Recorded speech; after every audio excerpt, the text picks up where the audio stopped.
Welcome to a postseason preview edition of the Sports Desk. Mike Cugno, Samantha Rivera, Steve Goldstein, and Alejandro Solana. We're here to break down what's to come over the next few weeks for both the Heat and Panthers. Of course, we'll get to Cam Ward and Miami Hurricanes and Tua Tagovailoa and the Dolphins later in the show. But guys, as we just saw, the Heat and Panthers both winners over the weekend. Let's stay home, babies. Really should have been the call because I blew it. Thanks, Cugno. Home ice advantage for at least the first round. And Solana. The Heat know their fate now. They're playing the 76ers after winning 3 of their last 4 games. They've still got the play-in.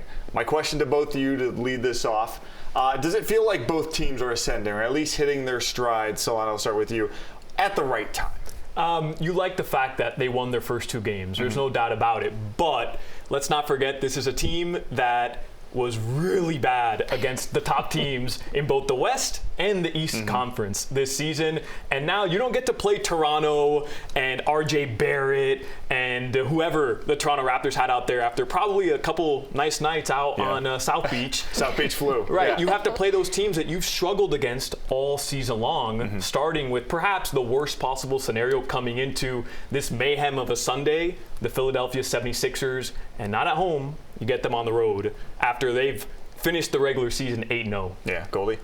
Well, I just look at the Panthers now, and it's a team, they took their foot off the gas a little bit. I kind of think by design, people don't like to hear that.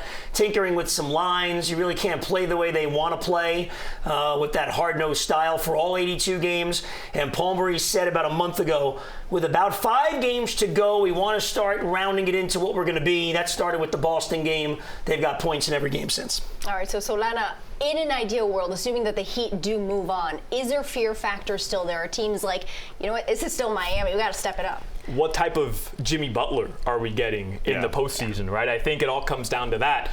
He'll have a good opportunity to go into Philadelphia and prove once again, hey, I can turn it into playoff Jimmy if I want to, and I'm not Jimmy Butler who's putting up 8 shots in a game and finishing with 15 points in what feels like must-win games going into the play-in tournament and obviously during the playoffs. So to me, it comes down to that. Are you getting playoff Jimmy? Because if you are, the Heat probably can compete with their depth, and with Bam Adebayo, Tyler Hero's coming back, they can probably compete with any team, and opposing teams know that. There's a difference between regular season Jimmy and playoff Jimmy. Yeah. We just haven't seen too much of playoff Jimmy this year. That's a big concern. It obviously comes down to Jimmy. I mean, the guy basically misses, you can bank on him missing about 20 games a year in the regular season. Does he have the legs left in him to carry this team? Goldie, the Panthers, obviously they were Eastern Conference champions last year as well, but does it still feel like the Eastern Conference still runs through Florida, still runs through Sunrise after you mentioned there was a little bit of a dip there in the month of March?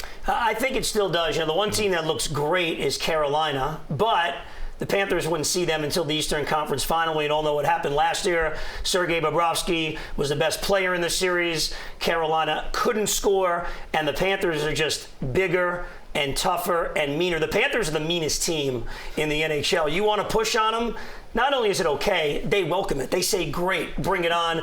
I think Matthew Tkachuk, you've noted how many hits for Tkachuk the last 2 weeks. Like, he's holding his physicality, all that juice that he's got. I feel like it's a team. It's almost like when you're boiling water and you're just waiting for it and then it starts bubbling. That's what I feel like the Panthers. So starts overflowing. To me, the Panthers are the favorite in the Eastern Conference. Someone's got to knock them off before, and we'll see if it's Toronto or Tampa in the first round.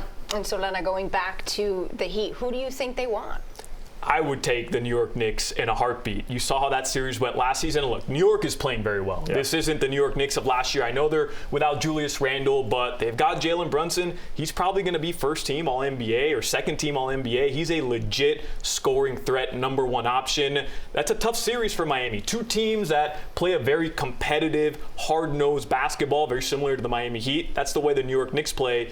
But I think you got to avoid Boston at all costs in that first round if you can. I don't think Jimmy Butler and Coach Spo, I don't think they're afraid of playing Boston, but there's a reason why Boston set all these accolades in the regular season. They're legit, and if you can wait them out a couple rounds, hopefully, if you've got another run in you, I think you're probably much more likely playing the Knicks and getting through them first. You tend to hear the Let's Go Heat chants more at MSG than TD Garden at any point in the year. Goldie, same question to you, I guess, because right now it's setting up, the Panthers still have one more game left, but setting up for either the Maple Leafs or the Tampa Bay Lightning. So it really comes down to, do you want Austin Matthews or do you want the big cat and Vasilevsky? Well, first I want to know, who do you want for the Heat? Because you're the king prognosticator, because you predicted the Panthers would beat the Bruins last year when nobody did. I want the Knicks. I want the Knicks. You're scared of Boston for basketball this year. You weren't scared of in hockey last year. Scared. Maybe it's my faith in the Heat. Scared Mike Cugno. We love scared Mike Cugno. Not that. Listen, I'll tell you what. I'm not scared. I'm not scared of Andre Vasilevsky this year. Give me the Lightning if you gave me my choice. So I don't think it really matters too much. Here's how the Panthers are going to play it. If the Bruins win their game tomorrow night, it's over. Boston wins the division. Panthers will rest a few guys, and it's going to be the Toronto Maple Leafs. If the Bruins lose tomorrow night, I believe the Panthers will play their guys. There's something to play for. You can win the division. The worst thing you can do is try to pick your opponent. It's dangerous. Both those teams are great. You look at Vasilevsky. I mean, Tampa's also got Kucherov, who's had every bit as good a year offensively as Austin Matthews has. Yeah. I think the Panthers, they're not afraid of anybody. I think they'll beat both teams. I think both those series, they go 6 or 7 games. Who do you want? I would take Toronto because of the goaltender. Okay. That's the one reason. I'd rather face Samsonov or whoever else they throw in there than the big cat. The guy's one of the best goalies ever. I know. It's just, I just feel like that 4 for the Maple Leafs have figured it out. Austin Buddy, Matthews. I don't doubt you. Okay. I'm just hooked on a feeling here. Let's go. Right? Trying to run it out for the last 2 years here. All right, guys. Thanks so much. We look forward to it. Next week's going to be a lot of fun.